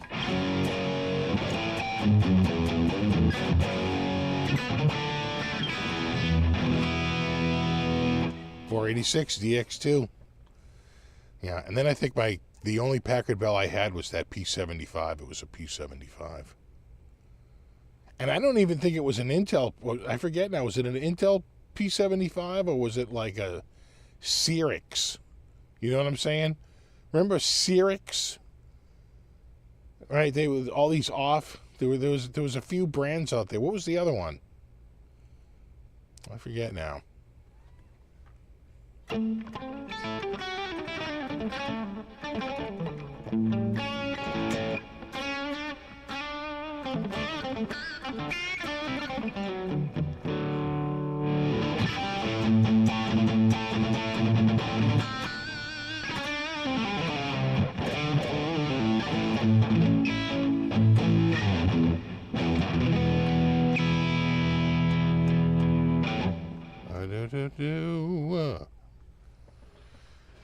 Well, the other thing is you realize, no, not AMD. There was another one. There was Cyrix.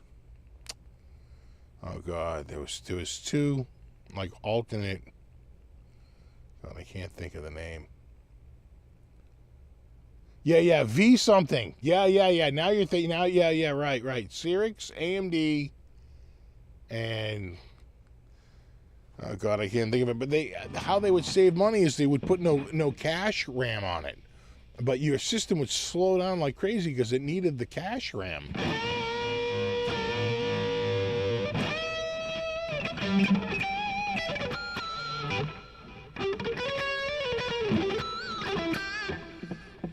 And then one of them started to do like, because they couldn't compete on like a 1-to-1. What was ruling was like gigahertzes, right, or megahertzes, right? So they were in a megahertz war, and so what they started to do was post like equivalent megahertz power to.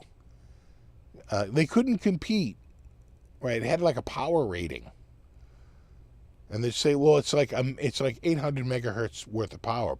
So does it run at 800 megahertz? No, it runs at 600 megahertz, but because it's so much more powerful than Intel's 800 megahertz. It's like if you got an Intel 800. Why don't you just say what it really is? Because then you'll think it's not as fast as the Intel, but it's just as fast. So we have to give it it's like a power rating. You know? Yeah, Celeron was Intel, though. Celeron was Intel. I had a few Celerons over the years. And then AMD came out. What was it? Sempron? Remember that? They were trying to bust into the low market with their Sempron series.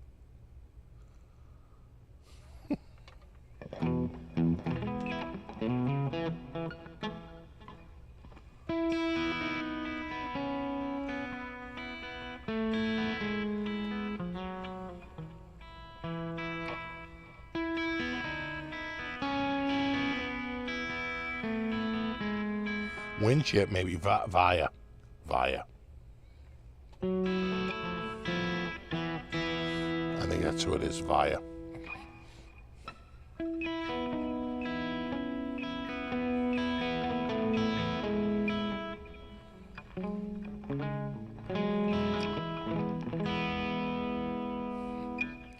But I thought there was one like Ilix or something. But I'm probably thinking of Cyrix. You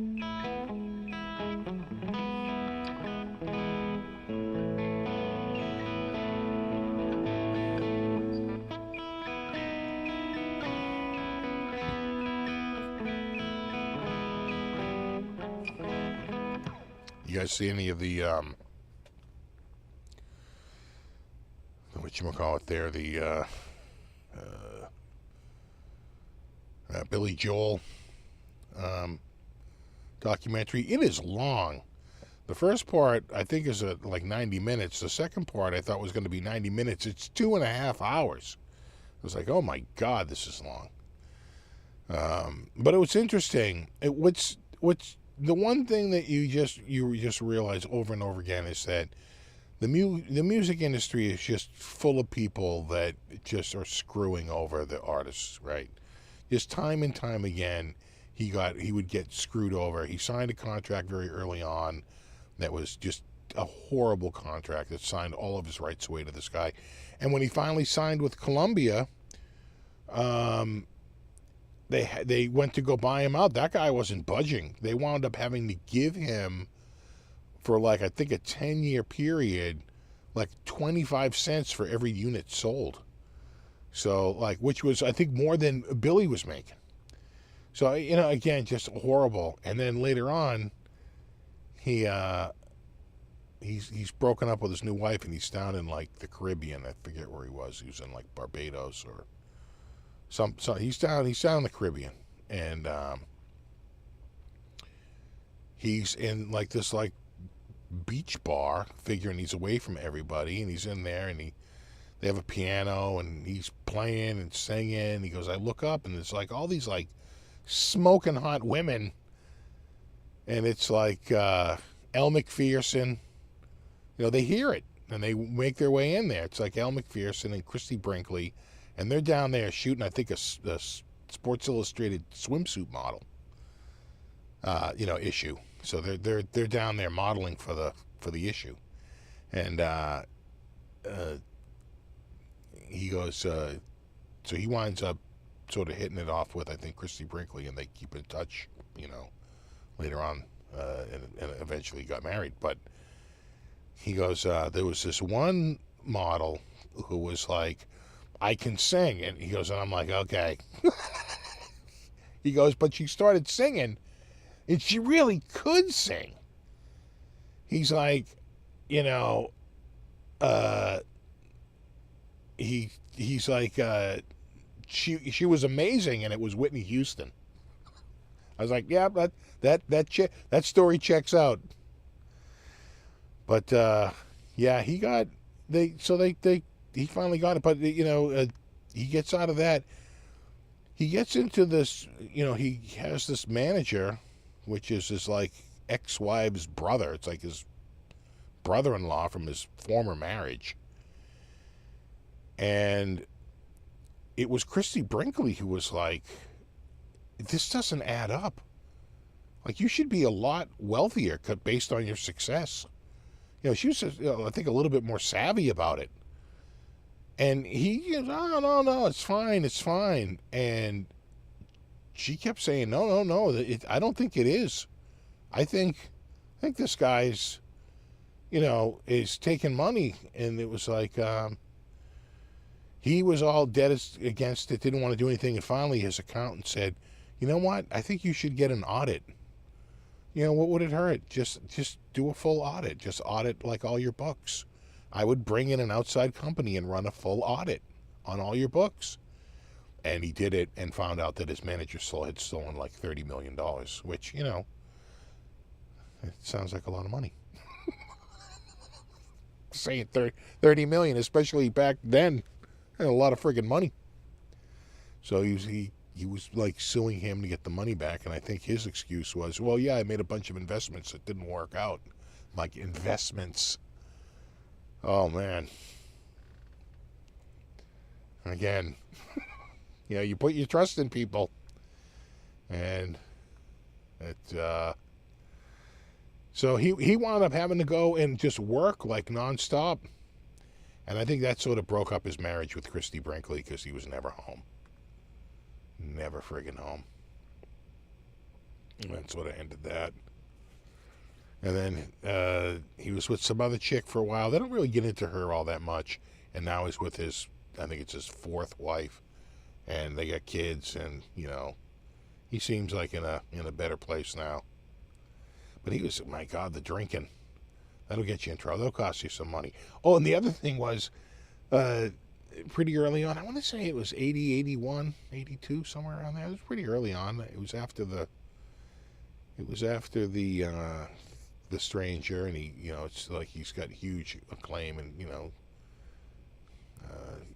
he's into like motorcycle riding, and like the record company and the insurance companies were like, you really shouldn't be riding a motorcycle.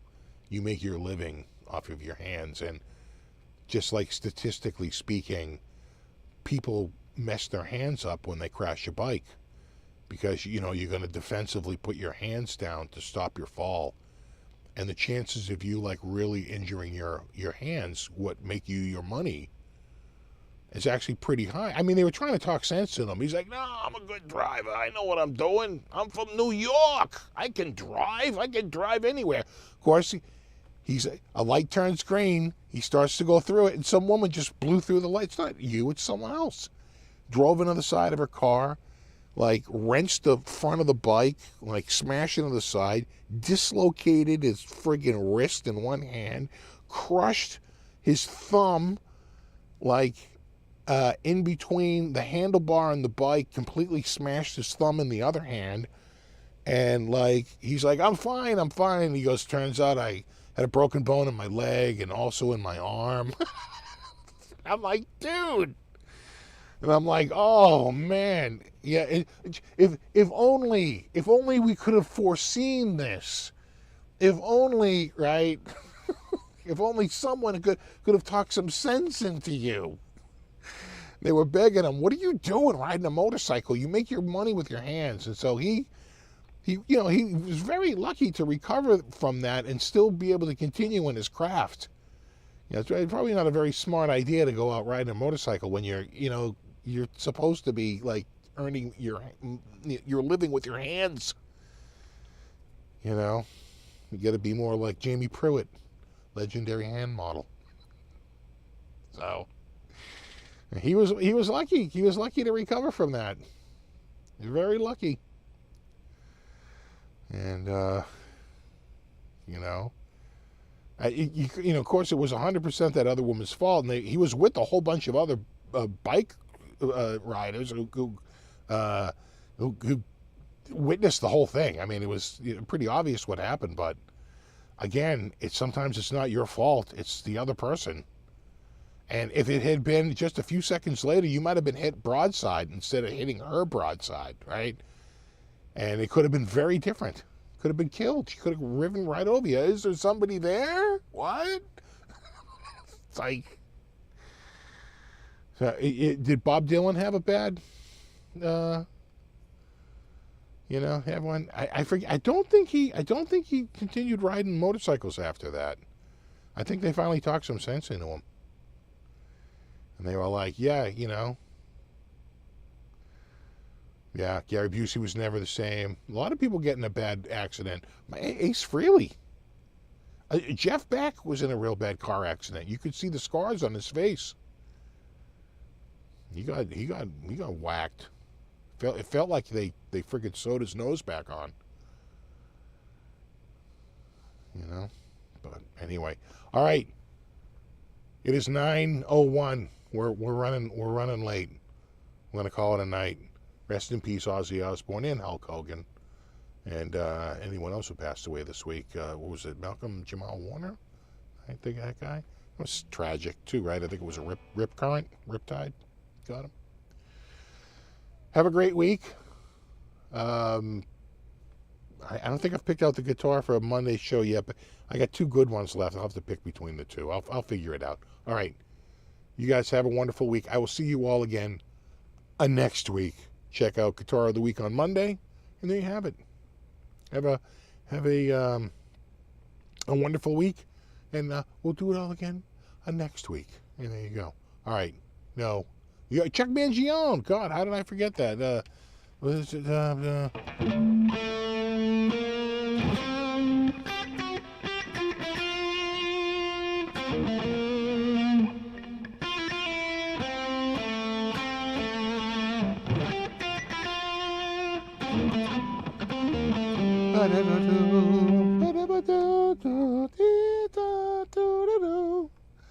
All right. That's right. I forgot Chucky. And don't forget his incredible work on King of the Hill, right, when he was living at the Megalomart. All right. You guys have a wonderful week. I will see you all again next week. Have a great week, and there you have it.